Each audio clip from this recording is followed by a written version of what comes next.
मेरापुर जो new town वारो इलाइक़ो जेको 50,000 खां वधीक आबादी रखंदड़ वारो इलाइक़ो आहे, जेको मिठे पाणी जी सहूलियत खां महरूम आहे। शहरी जर जो सेंकियो वारो पाणी पीअण ते मजबूर आहिनि।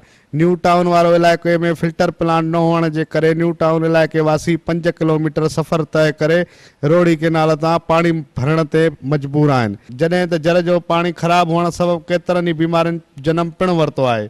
न्यू टाउन जे इलाइक़े वासियुनि सिंध टीवी न्यूज़ सां ॻाल्हाईंदे चयो आहे त अब हिते असांजे पाड़े में पीअण जो पाणी जेको आहे सफ़ा बेकार आहे। जर जो पाणी अचे थो उन में कचिरो थो अचे ऐं उन पाणी में स्मेल थी अचे। सफ़ा असां पाणी पियूं था, असांखे बीमारियूं पाणी में बेकार।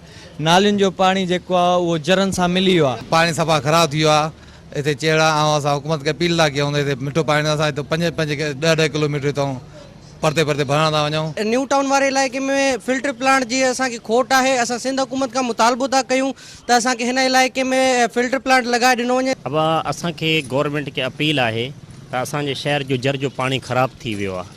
असांजा जेका फिल्टर लॻल बि आहिनि हू बि हिन महिल जेका बंदि लॻिया पिया आहिनि। मेरापुर जे न्यू टाउन वारे इलाइक़े जे रवासियुनि जा वीचारा ॿुधा, हुननि जो इहो ई चवणो, ही जेकी बस्ती आहे उहा 50,000 आबादीअ ते मुश्तमिल आहे। हिन जेकी असांजी आबादी आहे हिन में को बि माना न छा पाणी जी सहूलियत कोन्हे। जर जो पाणी आहे उहो खारो थी वियो आहे। असां हितां जो पाणी पी पी बीमारियुनि जे वरचड़ी आहियूं। असां हुकूमत खे अपील था कयूं असांखे को सुठो फिल्टर प्लांट हणाए ॾिनो वञे, मिठो पाणी मुहैया कयो वञे। कैमरामैन ज़फर अली सां गॾु नौमान मेमण, सिंध टीवी न्यूज़, मेरापुर।